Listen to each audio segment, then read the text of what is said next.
وانشق البحار. Assalamualaikum warahmatullahi wabarakatuh. Bismillahirrahmanirrahim. Alhamdulillah wassalatu wassalamu ala Rasulillah wa ala alihi wa sahbihi wa man tabi'ahum bi ihsanin ila yaumil qiyamah. Amma ba'du. Sidang jemaah, bapak, ibu-ibu, jamaah salat maghrib, semoga Allah senantiasa merahmati kita dan mengampuni dosa-dosa kita. Alhamdulillah, kita bersyukur bisa berkumpul kembali di majelis ilmu kita, dan pembahasan kita masih berkaitan dengan wudu. Dan telah kita jelaskan bahwa dalam wudu itu nanti ada yang hukumnya rukun, atau kalau dalam mazhab Imam Syafi'i itu dibahasakan dengan furud, kewajiban yang harus dijalankan.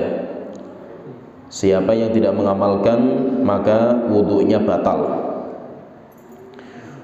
Kemudian nanti ada juga sunnah yang dianjurkan untuk dikerjakan di dalam berwudu. Sedangkan yang rukun telah kita jelaskan semua secara ringkas, bahwa rukun itu ada dalam mazhab itu ada 6. Yang pertama niat, kemudian mencuci wajah, kemudian mencuci tangan bersamaan dengan siku, kemudian mengusap kepala atau rambut, tetapi standarnya kepalanya, bukan rambutnya. Kemudian mencuci kaki bersamaan dengan mata kaki. Kemudian yang terakhir, yang keenam adalah tartib. Tartib itu harus sesuai dengan urutan yang ada. Maka kalau ada orang dia itu berenang, langsung nyemplung di kolam renang, niatnya berwudu, maka tidak sah karena tidak ada tartib. Walaupun semua anggota badan wudu itu terkena air, tapi tidak sah. Kenapa? Karena tidak ada tartibnya. Dan itu telah kita bahas tentang rukun-rukun wudu. Siapa yang tidak mengamalkan satu dari 6 perkara ini, maka wudunya batal. Sehingga rukun itu nggak main-main. Dalam masalah rukun itu nggak main-main. Kemudian kita sekarang masuk di pembahasan tentang sunnah-sunnah berwudu. Sunnah-sunnah yang dianjurkan untuk kita kerjakan ketika kita berwudu. Penulis Imam Abu Syuja rahimahullah, semoga Allah telah merahmati beliau. Beliau berkata, wa sunanuhu asyru khisalin. Dan sunnah dalam berwudu itu ada 10 macam. Ini hukumnya sunnah. Dan sunnah itu kalau secara arti usul fikih itu yaitu sebuah perbuatan yang ketika dikerjakan imtithalan, karena dia itu niatan ikhlaskan Allah Ta'ala, maka dia akan mendapatkan pahala. Kalau dia meninggalkan, maka dia nggak berdosa. Kalau dia meninggalkan sunnah ini nggak berdosa dan nggak batal wudunya, tetapi dianjurkan untuk diamalkan.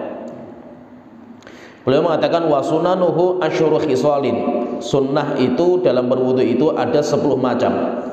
Saya bacakan dulu semuanya 10 macam itu. Yang pertama at-tasmiyatu, membaca tasmiyah.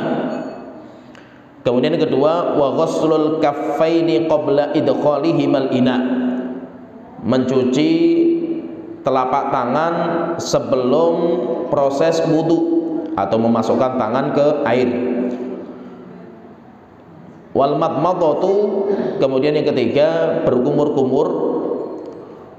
Kemudian yang keempat wal istinsyaq, memasukkan air ke hidung bersama dengan mengeluarkan, namanya istinthar.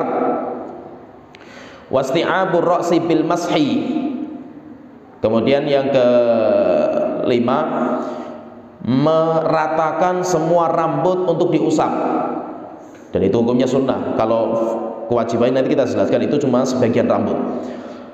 Kemudian yang keenam, wa masul udhunain bima'in jadid, mengusap kedua telinga dengan air yang baru. Wa takhlilul lihyatil katsati. Kemudian yang ketujuh, menyela-nyela jenggot yang tebal.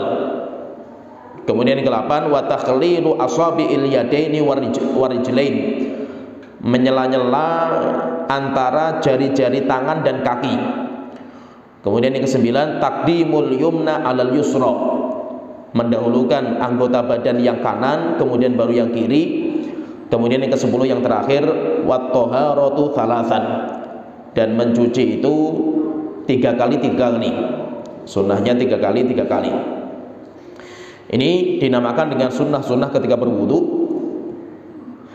Dan sunnah ini telah kita sebutkan tadi sedikit, sunnah itu beda dengan rukun. Sunnah itu beda dengan rukun. Kalau rukun itu harus dijalankan.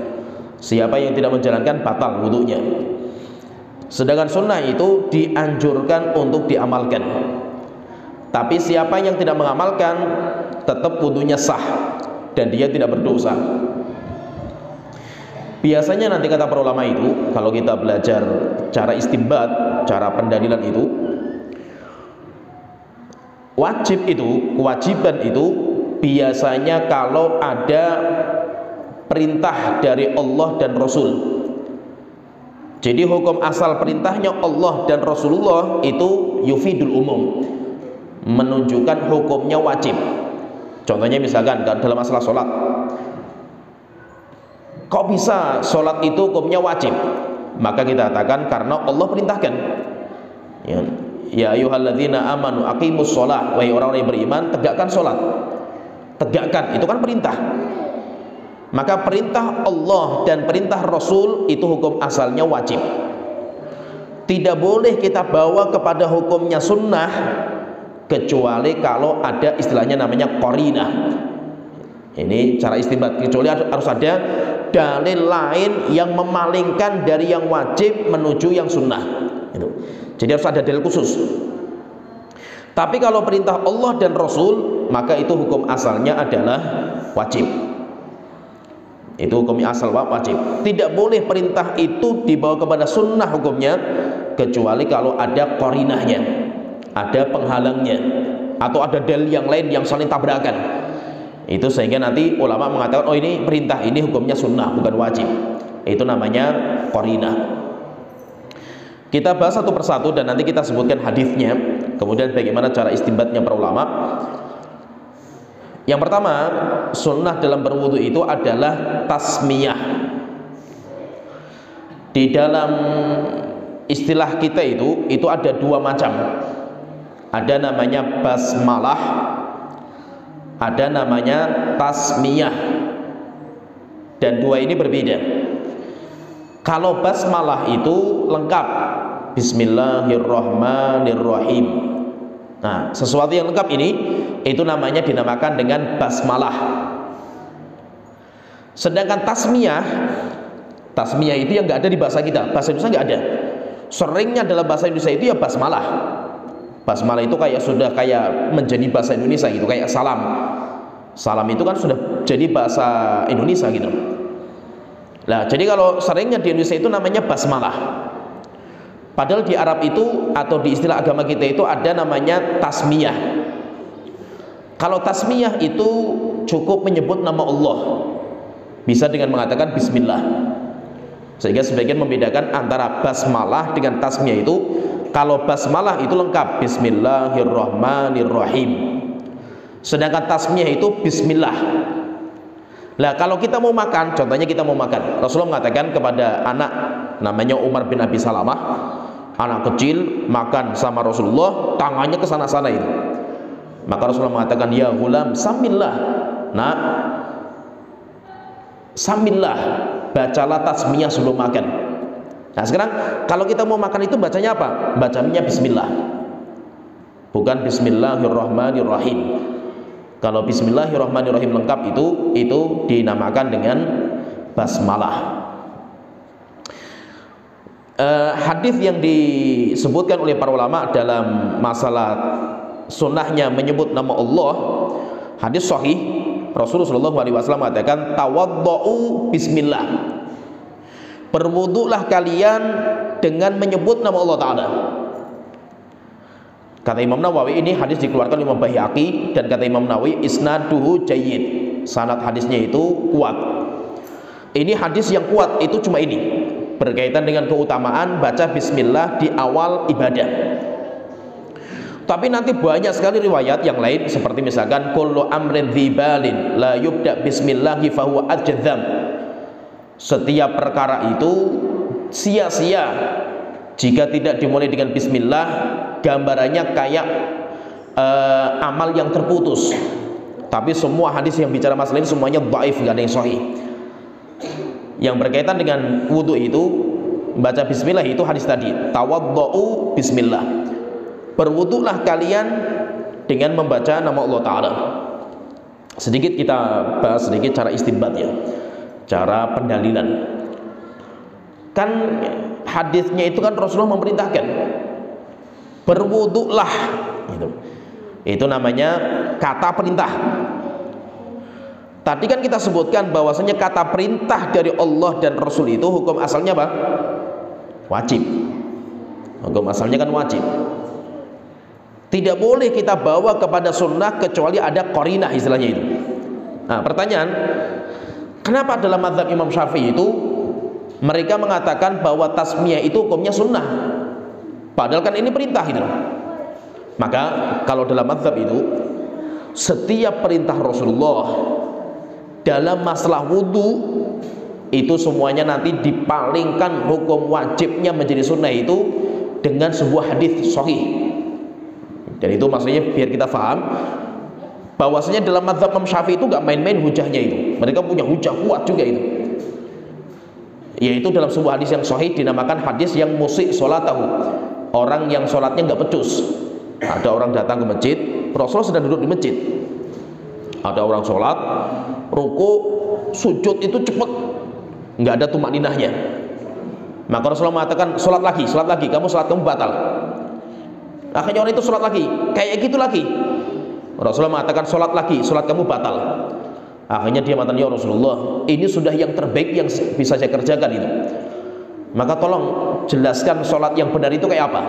Maka Rasulullah mengatakan, kalau kamu sholat, kalau kamu mau sholat itu pertama berwudu, tawaddu kama amarakallah, berwudulah kamu seperti yang Allah perintahkan. Berwudu seperti yang Allah perintahkan, yaitu apa? Berwudu seperti yang Allah perintahkan di Al-Quran. Lah yang di Al-Quran itu perintahnya cuma mencuci wajah, mencuci tangan, mengusap kepala, mencuci kaki. Nggak disebutkan tasmiyah, nggak disebutkan madmadah, berkumur, nggak disebutkan. Sehingga apa? Sehingga semua perintah Rasulullah yang berkaitan masalah anggota wudhu, semuanya itu dipalingkan kewajibannya dengan hadis itu.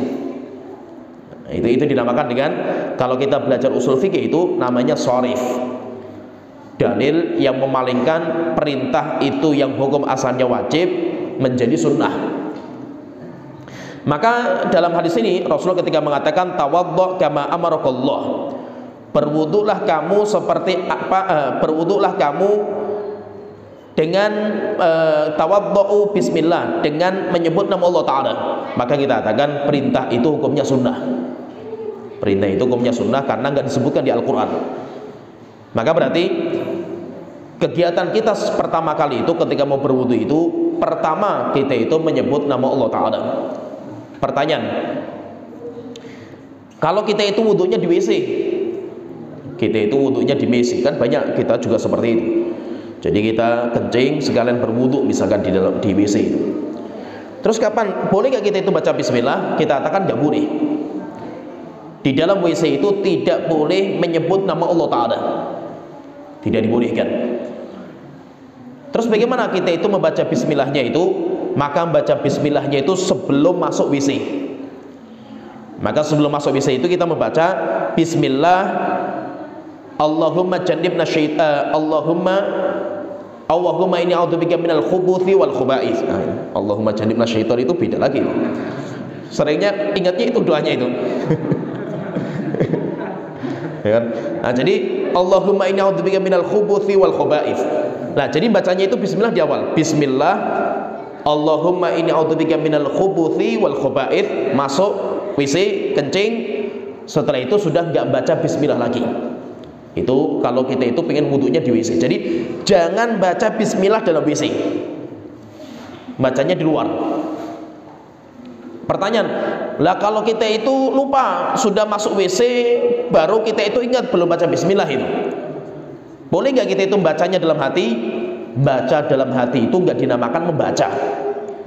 Kalau kita baca dalam hati itu namanya merenungkan. Oleh itu fahami, nanti kalau kita bahas masalah sholat itu, orang ketika sholat itu kan wajib membaca Al-Fatihah.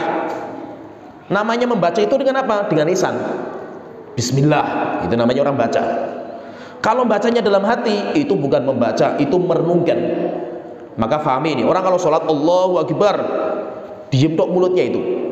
Katanya apa? Saya baca Al-Fatihah tadi dalam hati saya, maka batal sholat kamu itu, karena kamu belum baca.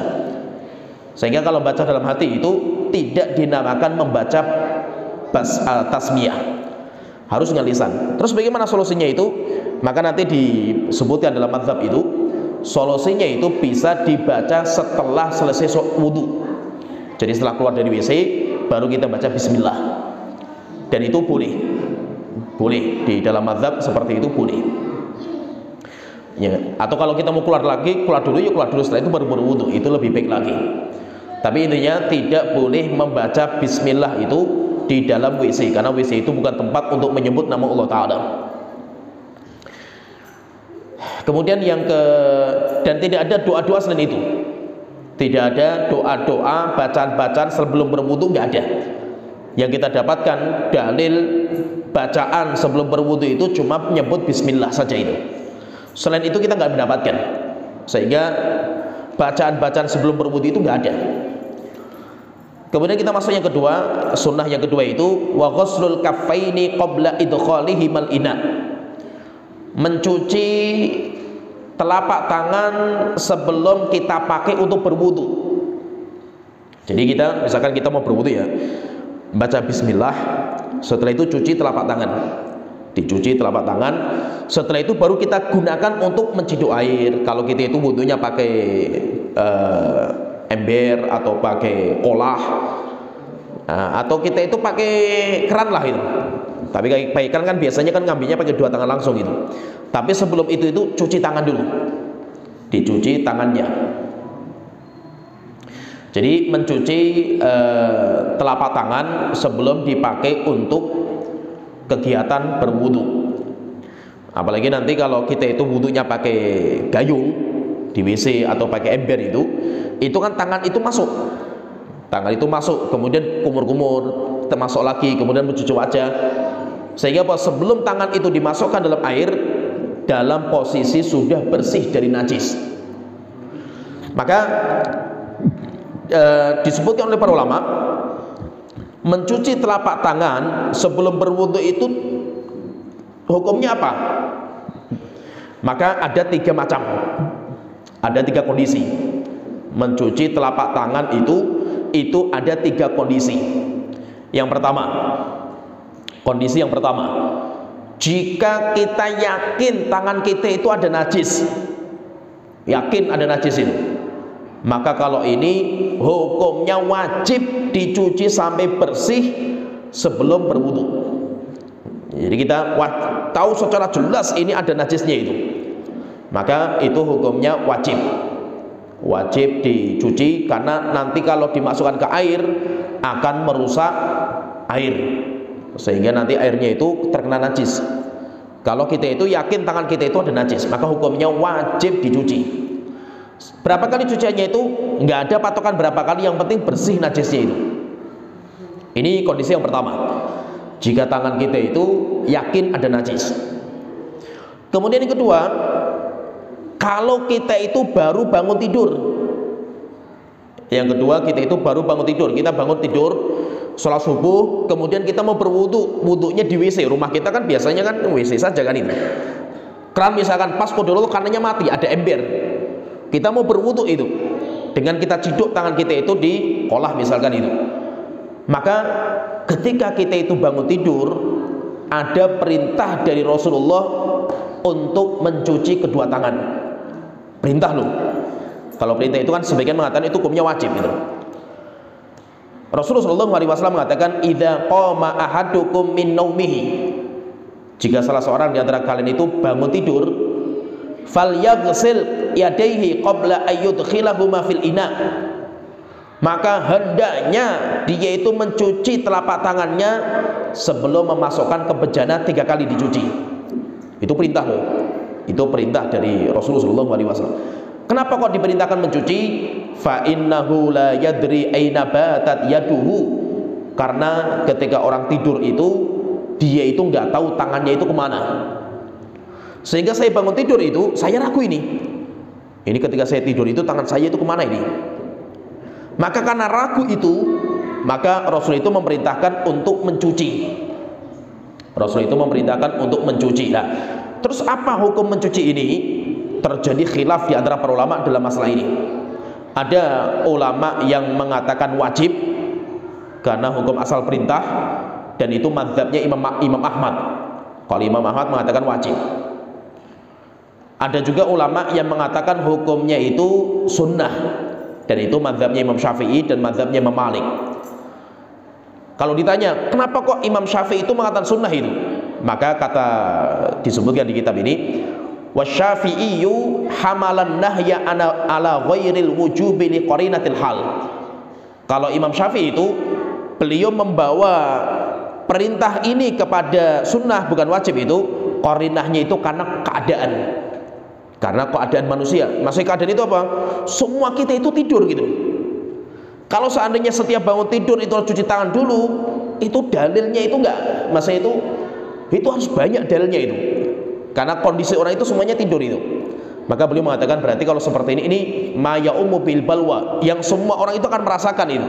Maka kalau seperti ini kita bawa hukumnya ke sunnah.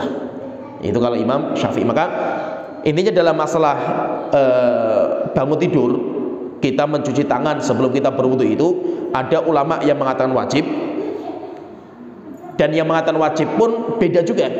Ada yang mengatakan wajib dalam tidur malam, kalau tidur siang enggak. Itu pendapatnya Imam Ahmad. Imam Ahmad mengatakan seperti itu. Jadi kalau Imam Ahmad itu mewajibkan bagi yang tidur malam, tapi kalau tidur siang tidak. Ada juga ulama yang mengatakan setiap bangun tidur mau malam maupun siang wajib cuci tangan. Tetapi kalau Imam Syafi'i dan Imam Malik, beliau mengatakan hukumnya sunnah, baik tidur malam maupun tidur siang. Kenapa? Karena itu semua kita itu merasakan gitu. Dan nggak bisa kita dari satu hadis ini kita jadikan sebagai hukum wajib. Kenapa? Karena itu sudah mayaumu bil bau istilahnya itu, yaitu sudah merata, semua orang itu merasakan itu. Maka kita butuh dalil yang lebih kuat lagi.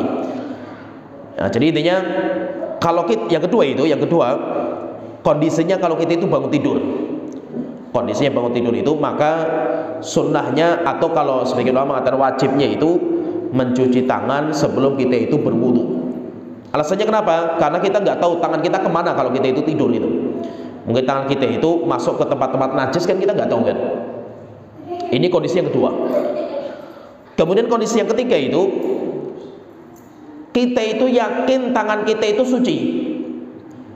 Tangan kita itu suci, nggak ada najis sama sekali, dan kita nggak bangun tidur itu. Maka ini yang dinamakan sunnah untuk cuci tangan. Lah yang dimasukkan sama penulis Imam Abu Syuja itu, yaitu sunnahnya itu adalah ghuslul kaffaini qabla idkhalihi mal ina, mencuci kedua telapak tangan sebelum berwudu. Itu maksudnya itu yang ketiga ini. Dalam kondisi kita itu yakin tangan kita itu suci. Itu. Tapi kalau tangan kita itu najis, ya berarti hukumnya wajib gitu, bukan sunnah gitu. Kalau kita itu bangun tidur, khilaf di antara para ulama, ada yang mengatakan wajib, ada yang mengatakan sunnah itu. Tapi yang pasti hukumnya sunnah itu kapan? Ketika kita yakin tangan kita itu tidak najis dan kita tidak bangun tidur, maka itu yakin hukumnya sunnah, tidak ada yang mengatakan wajib sama sekali. Nah, berarti intinya kita itu kalau mau berwudu, yang pertama kita itu baca tasmiyah, bismillah, sunnah. Kemudian yang kedua kita itu mencuci telapak tangan dulu sebelum mulai kegiatan wudu, dan itu juga hukumnya sunnah jika tangan kita yakin tidak ada najis Yang kedua, kalau kita itu tidak bangun tidur. Kemudian yang ketiga, sunnah yang ketiga itu al-madmadah wal istinsyaq wal istinthar. Kita gabungkan jadi satu, karena itu satu kegiatan. Yaitu apa? Al-madmadah, madmadah itu berkumur-kumur. Kemudian yang ketiga istinsyaq. Istinsyaq itu memasukkan air ke hidung, menghirup ke hidung. Kemudian yang ketiga istinthar, mengeluarkan air dari hidung. Jadi ini tiga sunnah yang langsung dalam satu pekerjaan biasanya itu. Walaupun memang ada perintah Rasulullah SAW itu memerintahkan, tapi kita katakan tadi semua perintah selain Al-Quran itu hukumnya sunnah. Rasulullah mengatakan idza tawadda'ta famadmid, kalau kamu berwudu maka berkumur-kumurlah. Kita katakan berarti hukumnya sunnah. Kenapa? Di Al-Quran nggak disebutkan. Ada juga yang mengatakan ulama enggak, itu hukumnya wajib. Kenapa wajib? Karena mulut itu berkumur-kumur itu termasuk mencuci wajah. Itu kalau diskusinya masalah ilmiah nanti seperti itu. Maka Imam Syafi'i mengatakan enggak, dalam mulut itu bukan wajah. Kenapa? Wajah itu yang bisa dilihat langsung di hadapan gitu. Kan enggak mungkin, ayo saya pengen lihat wajah kamu, tolong buka mulut kamu, itu kan enggak gitu. Orang menutup mulut itu sudah melihat wajahnya kan gitu. Maka kita katakan yang wajah itu apa? Bibir. Kalau bibir itu wajah, maka pernah saya sebutkan di sini kan, seorang wanita yang pakai lipstik dan lipstik itu menghalangi air sampai ke kulit, kalau mau berwudu wajib dibersihkan. Itu gak ada pilihan itu. Kenapa? Karena bibir itu wajah. Bibir itu wajah. Tapi kalau dalamnya mulut itu bukan wajah. Dalamnya mulut itu bukan wajah. Maka berkumur-kumur itu bukan wajib. Kalau dalam mazhab itu hukumnya sunnah. Nah, jadi berkumur-kumur, kemudian menghirup air ke hidung, kemudian mengeluarkan air dari hidung. Nah, ini nanti biasanya itu kegiatannya itu satu kali kegiatan. Maksudnya apa satu kali itu? Kalau kita itu menciduk air ke air dengan tangan kanan kita ya. Sunnahnya itu memang kalau kita pengen praktekkan sunnah itu paling bagus itu wudu itu pakai gayung atau pakai kolah kayak masjid-masjid yang lama itu. Itu paling bisa kita itu mengamalkan sunnah itu. Tapi kalau kita itu pakai keran juga nggak apa-apa. Yang penting anggota wudu kita itu semuanya itu kita sempurnakan. Misalkan kita gambarkan kalau kita itu wudunya pakai gayung lah. Apa itu tata cara berkumur-kumur, menghirup air ke hidung dan istinfar itu kayak apa gitu? Itu satu cidukan.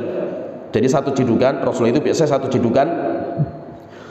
cidukan air ini digunakan untuk mulut, kumur-kumur dan langsung dihirup ke hidung. Itu dalam satu kegiatan. Jadi misalkan saya ciduk, berkumur-kumur langsung saya hirup ke hidung. Itu dalam satu cidukan. Setelah itu nanti dengan tangan kiri mengeluarkan air dari hidung, dinamakan dengan istinthar. Maka itu apa? Berkumur-kumur itu kalau kita lihat dalam hadisnya Rasulullah itu tidak menggunakan dua tangan. Berarti apa? Berarti berkumur-kumur itu dengan air yang sedikit. Karena kan cuma satu gayung tangan saja itu. Itu pun dibagi untuk kumur-kumur dan setengahnya untuk menghirup air ke hidung. Nah, jadi seperti itu. Tapi kalau kita pakai keran, kita pakai satu tangan nggak bisa gitu. Apalagi kerannya sebagian teman-teman kita itu kalau pakai keran juos gitu. Kalau nggak juos itu nggak mantep gitu. Nah kalau juos kayak gitu kan kita tampung itu kan tumpah semua gitu. Ya kan? Makanya kalau yang bagus itu apa? Pakai keran itu jangan dibuka lebar-lebar. Pelan-pelan saja, kecil-kecil aja. Yang penting bisa nampung, setelah itu berwudu. Jadi pelan-pelan. Nah, jadi intinya sunnahnya itu berkumur-kumur, menghirup air ke hidung itu dengan satu gayung tangan. Tangan apa? Tangan kanan. Itu dengan tangan kanan. Jadi satu gayung kayak gini, sekalian untuk kumur-kumur, sekalian dihirup ke hidung, sekalian setelah itu dikeluarkan dari hidung. Nanti juga terjadi khilaf juga dalam mazhab Imam Syafi'i. Khilaf juga itu. Mendapatkan sunnah berkumur-kumur itu apakah harus digerakkan di dalam mulut, kemudian harus ditumpahkan? Terus bagaimana kalau orang kumur-kumur ditelan setelah itu? Atau tidak kumur-kumur tapi masuk keluar gitu. Kan kumur-kumur itu kan diputar-putar kan airnya dalam mulut kan itu. Itu namanya berkumur-kumur kan itu. Kalau seandainya ini, nah itu. belum diputer-puter langsung sudah dikeluarkan, masuk langsung dikeluarkan, itu bagaimana hukumnya itu? Apakah sudah mendapatkan sunnah atau tidak itu? Maka dalam mazhab itu khilaf. Kalau kata Imam Nawawi, kalau mazhabnya Imam Nawawi yang dikuatkan sama beliau, Imam Nawawi mengatakan, yaitu kalau beliau itu yang penting itu air itu masuk ke dalam mulut, walaupun setelah itu mau ditelan atau itu sudah dia mendapatkan sunnah. Tetapi kalau sebagian ulama dalam mazhab Syafi'i itu mereka mengatakan harus ditumpahkan, dimuntahkan, itu baru mendapatkan sunnah. Nah, jadi intinya dalam mazhab saja berbeda pendapat dalam masalah. Intinya memasukkan air itu ke mulut. Dan sunnahnya kita pernah bahas juga waktu kita bahas masalah siwak. Dan sunnahnya itu ketika kita itu berwudu itu kita itu bersiwak. Bersiwak itu apa? Membersihkan gigi. Bisa pakai pasta gigi, bisa pakai kita misalkan sikat gigi, atau kalau tidak bisa kata Imam Nawawi itu dengan apa saja yang bisa membersihkan gigi. Bisa dengan kain, pakai tisu, atau pakai jari. Maka kalau ingin mendapatkan sunnah lagi itu kita berkumur-kumur sekalian kita itu gosok gigi kita itu dengan jari kita. Itu sunnah atau misalkan pakai kain atau pakai tisu itu lebih bagus. Tapi sunnahnya itu kalau kita itu berwudu, sunnahnya itu kita itu membersihkan gigi kita. Itu sunnah. Sampai Rasulullah mengatakan, laula an asyqa ala ummati, jika saya tidak takut memberatkan umatku, la amartuhum bihadhihi siwa bihadza siwa fi kulli wudu. Saya perintahkan mereka itu tuh gosok gigi setiap berwudu itu. Tapi akhirnya Rasul itu takut memberatkan, maka Rasul sunnahkan. Maka setiap kita berwudu itu kalau bisa gigi itu dibersihkan. Berkumur-kumur kemudian gigi itu dibersihkan. Jadi intinya madmadah, istinsak, istinsar itu satu kegiatan. Kemudian kita masuk sunnah yang berikutnya, sunnah yang berarti yang kelima. Sunnah yang kelima yaitu isti'abur ra'si bil mashi. Mengusap semua kepala. Mengusap semua kepala. Telah kita sebutkan di waktu kita menjelaskan rukun wudu, kalau dalam mazhab Imam Syafi'i itu yang wajib dalam mengusap kepala itu sebagian, yaitu yang wajib sebagian, dan Rasulullah itu biasanya jambulnya, jambul itu yang depan, itu yang wajib, itu sunnahnya itu yang depan. Ini wajib, maksudnya sebagian itu wajib. Tapi kalau pengen diratakan ke semua, maka itu hukumnya sunnah. Maka itu Rasulullah SAW itu ketika berwudu, maka beliau itu pernah berwudu itu mengusap sebagian, yaitu jambulnya ketika beliau itu pakai imamah, pakai sorban, sorbannya dibuka sedikit. Rasulullah berwudu, Rasulullah mengusap jambulnya, rambut depan, setelah itu baru diratakan ke sorbannya beliau. Ini Rasulullah pernah seperti itu. Kemudian yang kedua, Rasulullah itu juga pernah mengusap semua kepala. Semua kepala, jadi rambut dari depan sampai ke belakang semuanya kena. Maka kita katakan dua hadis itu, yang sebagian rambut itu menunjukkan rukun, kalau tidak diamalkan batal. Sedangkan semua rambutnya itu menunjukkan sunnahnya. Nah, kita katakan seperti itu. Maka meratakan ke semua rambut itu hukumnya sunnah. Termasuk wanita, misalkan seorang wanita ini, seorang wanita yang dia itu sholat di masjid umum, di mana tempat wudhunya itu terbuka, tempat wudhunya terbuka, dan itu banyak seperti ini, kasus banyak di bagi wanita itu. Tempat wudhunya terbuka, dia nggak mungkin buka jilbab di tempat wudhu itu gitu. Kecuali kalau dia itu wudhunya di WC, misalkan tertutup bisa. Dia nggak wudhu di WC, tapi dia itu tempat wudhu terbuka. Terus bagaimana? Tetap dia pakai jilbab gitu.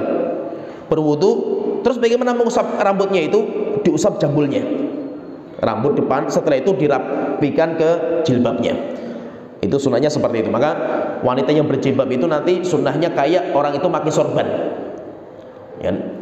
Kalau kita misalkan pakai peci gimana? Ini bukan sorban peci ini, peci tinggal dilepas pakai lagi gampang kan itu. Jadi kalau sorbannya Nabi Muhammad itu sorbannya orang-orang Arab zaman dulu. Itu sorban yang dipakai orang-orang Yaman sekarang itu, yaitu sorban yang diikat. Jadi dibuat udeng-udeng. Itu sorbannya orang Arab zaman dulu.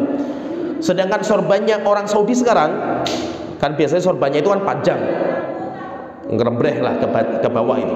Maka itu bukan sorbannya orang zaman dulu. Nah itu orang zaman dulu itu sorbannya itu diikat. Lah kalau diikat maka merepotkan, kalau dilepas untuk berwudu nanti diikat lagi itu. Maka Rasul itu dibuka sedikit, kemudian dikenakan air, jambulnya depan, kemudian diratakan ke jilbabnya, diratakan ke sorbannya. Nah, jadi seperti itu. Terus bagaimana tata caranya itu? Kalau kita itu pengen mengusap semua rambut, nah ini fahami tata caranya itu. Kalau Nabi Muhammad itu tata caranya, beliau itu ketika mengusap itu pakai air sedikit, nggak banyak. Jadi air kalau kita ciduk pakai gayung ya berarti kita ciduk pakai tangan kanan, ditaruh disatukan dengan telapak tangan kiri. Setelah itu dibuka. Ini kan basah ini. Lah, air itu jari itu dilonggarkan, dimasukkan ke rambut. Dari depan sampai ke belakang, rambut paling belakang, kemudian tarik lagi ke depan. Saya contohkan, ini saya praktekkan. Nah, jadi kalau kita itu berwudu, kita ngambil air. Ini kalau seandainya kita itu pakai ciduk, kita ngambil air, taruh di tangan kiri, kan sudah menyatu ini. Setelah itu dibuka, jarinya itu dilonggarkan. Kayak ini. Jari longgar masuk dari depan rambut sampai ke belakang. Sudah sampai ke belakang, tarik lagi ke depan.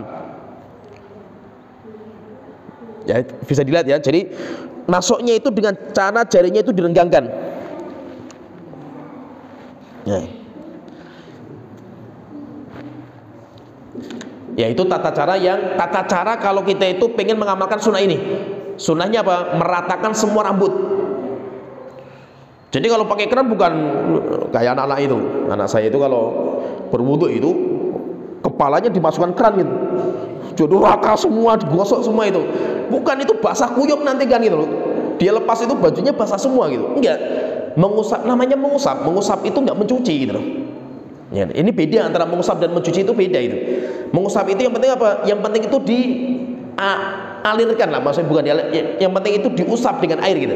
Walaupun nggak banyak airnya itu sampai kayak kita mencuci, bukan gitu. Nah, jadi seperti itu. Kalau kita ingin mengamalkan sunnah, itu berarti apa? Kita usap semua rambut kita itu. Tapi kalau kita itu misalkan mengusap cuma sebagian, boleh, sah wudu kita itu. Karena Rasulullah pernah seperti itu. Kalau seandainya mengusap semua rambut itu wajib, Rasulullah itu pasti akan buka sorbannya itu. Mau buka sorban nggak terlalu berat kan gitu. Tetapi ketika Rasulullah itu wudu, sorbannya masih dipakai, kemudian jambulnya beliau yang diusap, maka itu menunjukkan bahwa standar minimal itu adalah sebagian kepala. Sedangkan meratakan ke semua rambutnya itu hukumnya sunnah. Dulu pernah kita sebutkan juga, bagaimana kalau orang itu rambutnya panjang, seperti ibu-ibu misalkan, rambutnya kan panjang itu sampai bawah misalkan itu. Apakah ngusap itu sampai rambut paling bawah itu? Bukan. Kan mengusap itu bukan rambut dalam Al-Quran itu. Faghsilu wujuhakum wa aydiyakum ilal marafiqi wamsahu bi ru'usikum. Kan yang diusap itu kepala gitu.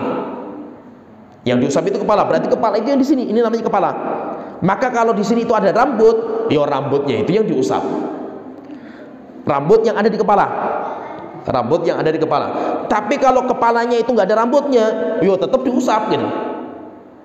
Karena fahami ini, yang diusap itu bukan rambut gitu. Fahami ini. Kenapa? Kalau yang diusap itu rambut, terus bagaimana dengan orang yang gundul gitu? Orang gundul nggak ada rambutnya itu, ya berarti saya nggak mengusap kan gitu. Mau nggak ada rambutnya kan itu? Bukan. Yang diusap itu kepala. Kalau kepalanya ada rambutnya, ya itu namanya kepala gitu. Kalau rambut yang di bawah kepala, di luar kepala, maka itu nggak disunahkan untuk diusap. Contohnya gini, wanita panjang misal rambutnya itu, dia pengen mengusap semua kepalanya itu, bukan semua rambutnya itu. Terus bagaimana? Yo kayak tadi, memasukkan air dari depan, jari itu dari depan sampai ke tungkuk belakang, kemudian dimajukan tangannya itu. Walaupun rambut-rambut yang panjangnya itu nggak terkena air semua, nggak apa-apa gitu. Karena bukan mengusap rambut. Ini fahami, yang diusap itu adalah kepala, bukan mengusap rambut. Cuma karena kita itu seringnya itu diterjemahkan dengan itu mengusap rambut, akhirnya banyak orang memahami itu ya rambut. Jadi rambut panjang yo diusap sampai ke bawahnya itu. Enggak, karena itu bukan mengusap rambut, tapi kita itu mengusap kepala. Terus kalau kita pernah bahas juga, terus bagaimana kalau orang itu botak setengah misalkan itu, ya kan, depannya nggak ada rambutnya itu, yang ada cuma di belakang. Terus yang diusap yang mana itu? Yang diusap kepalanya, ya kan, bukan rambutnya di belakang, berarti cuma di belakang dong, rambutnya cuma di belakang kan. Yang botak misalkan depan, di atas itu, depan itu nggak ada rambutnya itu, tetap diusap karena standar biasanya. Oh, di sini biasanya rambut itu tumbuh, ya mulai dari situ gitu. Ke belakang itu diusap. Jadi mengusap rambut. Kemudian yang sunnah yang berikutnya itu wa mashul udhunaini, mengusap telinga. Mengusap telinga. Kalau dalam mazhab itu, kalau dalam mazhab mengusap telinga itu bima'in jadid, dengan air baru. Itu dengan air baru. Walaupun apa? Walaupun ada dua riwayat dalam bab ini. Maka itu saya ingin jelaskan itu supaya kita itu faham bagaimana pendalilan mazhab itu kayak apa gitu. Enggak main-main. Mereka itu punya dalil itu. Jadi ada khilaf di antara para ulama dalam bab ini. Ketika saya berwudu itu, telinga, mengusap telinga itu dengan air apa gitu? Apakah itu sisa dari mengusap kepala atau itu dengan air yang baru? Maka ada dua riwayat dalam bab ini. Ada riwayat sahih, Rasulullah itu mengusap telinga dari sisa air yang dipakai untuk kepala. Nah, berarti kalau seperti itu caranya kayak ini. Saya carakan. Jadi kita ngusap kepala dulu dari depan ke belakang. Setelah itu ke depan lagi. Setelah itu langsung ngusap telinga. Itu kalau gambarannya itu mengusap telinga itu dengan air sisa dari kepala. Tapi kalau yang mengatakan enggak, itu dengan air yang baru. Kalau air yang baru berarti tata caranya kayak ini. Ngusap dari depan ke belakang, selesai ngambil air lagi untuk telinga.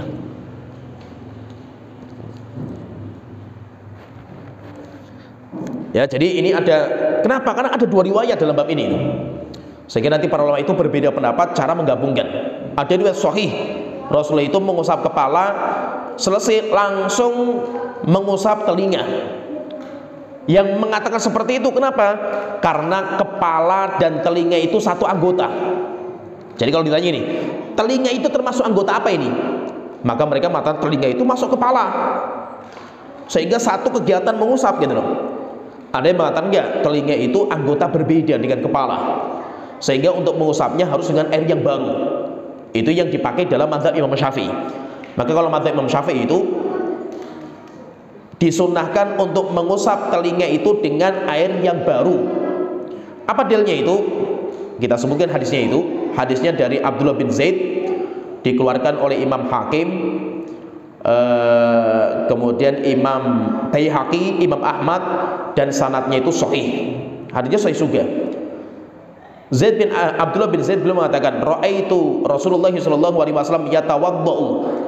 Saya melihat Rasulullah sallallahu alaihi wasallam itu berwudu, fa akhadha li udhunayhi ma'an, dan saya melihat Rasulullah itu mengambil untuk mengusap telinga air khilafal ma'il ladzi akhadhahu li rasihi, air yang berbeda dengan air yang dipakai untuk kepala beliau. Nah, berarti kalau kita perhatikan hadis ini berarti apa? Nabi Muhammad itu untuk mengusap telinga menggunakan air yang baru, bukan bekas dari kepala. Itu akhirnya apa? Mazhab Imam Syafi'i mengambil hadis ini. Mengambil hadis ini sehingga sunnahnya itu kalau mengusap telinga itu dengan air baru. Nah, itu kalau di kita kan kayak gitu. Di kita kan mengusap sebagian kepala, kemudian kan langsung telinga dengan air baru lagi itu. Itu kalau dalam mazhab seperti itu. Walaupun saya katakan tadi itu masalah khilafiyah di antara para ulama. Silakan kalau pengen mengamalkan yang mengusap rambut langsung sekalian ke telinga, silakan. Rasulullah mengamalkan itu. Kalau ada orang yang pengen mengusap kepala kemudian ngambil air lagi untuk mengusap telinga, ya silakan. Rasulullah juga mengamalkan seperti itu gitu. Semuanya pernah diamalkan sama Rasulullah SAW. Cuma para ulama itu mengatakan mana yang terbaik, mana yang sunnah itu. Maka kalau dalam mazhab itu yang sunnah itu dengan air yang baru. Kalau yang lain mengatakan enggak, sunnahnya itu pakai air bekas dari kepalanya. Kemudian kita masuk yang berikutnya, kita selesaikan dengan ringkas. Wa takhlilul lihyatil kaffati, menyela-nyela jenggot yang tebal. Pernah kita sebutkan jenggot itu yang menutupi anggota wajib. Anggota wajib itu pipi misalkan, ini kan wajib karena ini wajah itu. Jenggot yang tebal, maka tidak mungkin kita itu memasukkan air sampai ke kulit karena terhalang dengan jenggot yang tebal. Tapi kalau jenggotnya tipis, tebal dan tipis itu patokannya apa? Kalau tipis itu kulit masih kelihatan. Saya misalkan jenggot saya itu tipis, sehingga kalau tipis kulit itu harus kena air, wajib, nggak bisa enggak. Tapi kalau jenggotnya itu tebal, banyak orang Arab kayak gitu, jenggotnya tebal-tebal itu. Kalau seperti itu, maka wajib mencucinya itu cuma di luar jenggot. Terus bagaimana dalamnya itu? Dalamnya itu di sela-sela. Nah, menyela-nyela itu apa? Kayak tadi rambut itu, memasukkan jari ke dalam jenggot itu, ke dalam rambutnya itu. Nah, itu hukumnya sunnah. Itu hukumnya sunnah. Rasulullah SAW itu kalau beliau berwudu, maka beliau itu seperti itu. Beliau itu kalau berwudu itu menyela-nyela. Kata Abdullah bin Abbas, beliau mengatakan, anna Rasulullah SAW kana yukhallilu lihyatahu. Rasulullah SAW itu kalau berwudu, beliau menyela jenggotnya beliau, karena jenggotnya Rasul itu tebal. Kata Imam Bukhari, beliau mengatakan, wa hadza asahhu ma fi hadzal bab. Ini adalah hadis yang paling sahih berkaitan masalah bab ini, yaitu masalah bab menyela jenggot, itu hadis yang paling sahih. Dan itu hadisnya sahih. Jadi Abdullah bin Abbas itu mengatakan, saya kalau lihat Rasulullah itu berwudu, beliau itu menyelanya jenggotnya, karena jenggotnya beliau itu tebal. Kemudian yang berikutnya, sunnah yang berikutnya itu wa takhlilu asabi'ir rijlaini asabi'il yadaini wa rijlain. Menyela-nyela antara jari-jari kaki dan tangan. Sebagaimana Abdullah bin Abbas beliau mengatakan, Rasulullah SAW itu beliau bersabda, idza tawadda'ta, kalau kamu berwudu, fakhallil asabi'a yadaika wa rijlaika, maka cucilah sela-sela jari tangan dan kaki. Itu jari-jari itu maksudnya apa? Sela-sela ini. Terus bagaimana caranya itu? Nah, caranya gini. Kalau kita itu berwudu cuci tangan misalkan ya, itu setelah itu kita gosok. Nah itu. Ya pahami ya. Jadi menggosok di tengah-tengah jari-jari kayak gini, itu namanya tahlil asabi'il yadain. Ini seperti ini. Demikian juga kaki, jari kaki juga digini-ginikan itu. Yaitu digosok tengahnya. Kenapa? Karena dikhawatirkan itu tengahnya itu nanti nggak kena air. Walaupun dikhawatirkan, maka itu dibahas oleh para ulama itu, jari kaki dan tangan itu nanti ada dua. Yang pertama, jika jarinya itu kayak nempel, ada orang yang kelainan itu kayak gitu. Satu jarinya itu nempel dengan yang kedua gitu. Misalnya kayak gini. Terus bagaimana? Kalau kita cuci biasa itu khawatirnya nggak masuk itu airnya ke tempat tempelan itu. Kalau seperti apa? Hukumnya wajib dicuci sela-selanya itu. Tapi kalau yang renggang kayak tangan saya misalkan kayak normal itu, kan renggang gitu. Saya berwudu kan kemungkinan ini renggang gitu. Maka kalau tangannya itu renggang, sunnah untuk dicuci di sela-sela. Dan rupanya itu diteliti sama para ilmuwan itu, masya Allah itu. Buat kesehatan itu bagus itu. Menggosok tengah-tengah ini tuh masya Allah itu kesehatannya itu. Sarafnya itu bagus. Nah, intinya nanti semuanya sunnahnya Rasul itu semuanya bagus semua itu, walaupun kita tahu atau tidak itu. Kemudian yang berikutnya, wa taqdimul yumna 'alal yusra. Sunnah yang berikutnya itu mendahulukan yang kanan baru yang kiri. Rasulullah mengatakan dari Abu Hurairah, Rasulullah bersabda, idza tawadda'tum fabda'u bima yaminikum. Kalau kalian berwudu itu mulailah yang kanan dulu. Kanan, kiri, kanan, kiri, kanan, kiri, kiri. Nah, jadi seperti itu. Kenapa kok yang kanan dulu? Karena kanan itu untuk kebaikan. Kalau kiri itu untuk kejelekan. Kita masuk WC itu yang kiri dulu itu. Terus kalau seandainya wudu ini itu mencucinya kiri dulu baru kanan, sah nggak? Sah, karena hukumnya sunnah gitu. Hukumnya sunnah itu maksudnya dianjurkan untuk diamalkan. Tapi kalau dia tidak mengamalkan, maka tetap wudunya sah. Jadi mulai yang kanan dulu. Kemudian yang terakhir, At-thaharatu thalathan. Ya masih ada lagi. Thaharatu. Kalau yang disebutkan sama penulis sama itu saja. Wat-thaharatu thalathan. Kemudian setelah itu mencuci 3 kali. Dan itu khilaf nanti di antara para ulama, apakah sunnahnya itu semua anggota wudhu itu 3 kali? Maka selain, fahami nih Bapak dan Ibu fahami, selain mengusap kepala dan telinga itu tidak ada khilaf. Sunnahnya itu mencuci 3 kali, kalau tidak bisa ya 2 kali, minimal sekali. Gitu. Tapi yang menjadi khilaf panjang di antara para ulama itu dalam mengusap kepala. Mengusap kepala itu sekali atau 3 kali sunnahnya itu. Maka itu khilaf juga di antara para ulama dalam masalah ini, panjang sekali khilafnya. Ada yang mengatakan khusus mengusap kepala dan telinga itu cukup sekali, tidak boleh lebih dari itu. Tapi ada yang mengatakan enggak, itu sama dengan yang lain. Kalau yang lainnya itu dia itu disunahkan untuk mencuci 3 kali, maka berarti yang lainnya pun juga 3 kali. Itu seperti itu. Kalau dalam mazhab itu 3 kali. Kalau dalam mazhab 3 kali. Sehingga kalau kita lihat orang-orang wudu itu kan, nah, musabnya kan 3 kali kan ya. Rambutnya 3 kali itu. Kenapa? Karena memang itu pendapatnya dalam mazhab. Tapi kalau pendapat yang lain enggak, sekali. Jadi kayak tadi, mengusap rambut belakang sampai ke depan, setelah itu telinga, selesai. Itu jadi ada yang sekali, ada yang 3 kali. Dan itu semuanya karena khilaf, memang dalam masalah ini khilaf. Ini sunnah-sunnah yang disebutkan sama penulis di sini. Nah, kenapa? Pertanyaan misalkan ini, kenapa kok Imam Syafi'i itu mengatakan hatta kepala itu 3 kali juga itu? Imam Syafi'i itu punya riwayat berdalil dengan banyak riwayat yang beliau pakai. Contohnya misalkan dari Ali bin Abi Thalib, anna Ali bin Abi Thalib tawaddu'a thalathan wa masa ra'sahu thalathan. Ali bin Abi Thalib itu kalau berwudu 3 dan beliau itu mengusap kepalanya juga 3 kali. Ini hadis dikeluarkan oleh Imam Ibnu Majah. Dan ulama berbeda pendapat. Ada yang mengatakan sahih hadis ini, ada yang melemahkan riwayat dari Ali itu. Demikian juga dari Utsman bin Affan juga seperti itu. Sehingga terjadilah khilaf di antara para ulama. Kalau yang masyhur pendapatnya Imam Syafi'i itu sunnahnya 3 kali. Nanti ada sunnah-sunnah selain itu yang disebutkan sama penulis itu, seperti misalkan sunnahnya itu berdoa selesai berwudu. Nggak disebutkan tapi dalam kitab ini, tapi sunnahnya itu berdoa. Doanya apa? Doanya itu asyhadu an la ilaha illallah wahdahu la syarikalah wa asyhadu anna muhammadan abduhu wa rasuluh Allahumma ja'alni minat tawwabin wa ja'alni minal mutatahhirin. Nah, doanya seperti itu yang lengkap. Doa yang lengkap seperti itu. Asyhadu an la ilaha illallah wahdahu la syarikalah wa asyhadu anna muhammadan abduhu wa rasuluh Allahumma ja'alni minat tawwabin wa ja'alni minal mutatahhirin.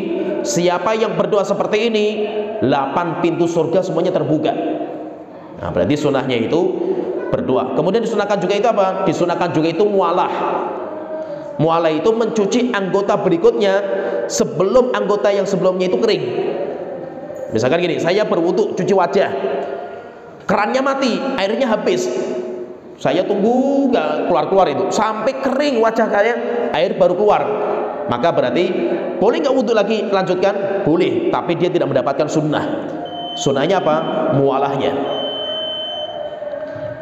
Kemudian sunnahnya juga itu, terakhirlah, sunnahnya juga itu dalam masalah berwudhu itu tidak membersihkan air dengan handuk. Rasulullah SAW itu ketika berwudhu, istrinya bawakan kain, Rasulullah mengatakan enggak. Rasulullah itu membersihkan dengan tangannya. Itu sunnah. Tapi kalau pakai handuk boleh enggak? Enggak apa-apa gitu. Apalagi di tempat yang dingin, misalkan selesai wudhu langsung dibersihkan dengan handuk, boleh enggak? Boleh. Tapi sunnahnya itu Rasulullah itu membersihkan dengan, karena beliau itu pernah menolak, enggak, saya enggak mau pakai itu gitu. Tapi saya pengen membersihkan airnya itu dengan tangan saya sendiri itu. Ya, sampai sini pembahasan sedikit tentang masalah sunnah-sunnah berwudu. Nanti berarti kita sudah selesai masalah wudu, yang rukun dan yang sunnah sudah selesai. Mungkin pekan depan kita praktekkan langsung bagaimana cara wudu dari sabdanya Rasulullah. Jadi Rasulullah itu pernah mencontohkan juga itu. Nanti kita praktekkan beberapa contoh supaya tergambar bagaimana tata cara berwudu. Ya sampai sini pembahasan kita, mudah-mudahan bisa bermanfaat. Wa akhiru da'wana alhamdulillahirabbil alamin. Assalamualaikum warahmatullahi wabarakatuh.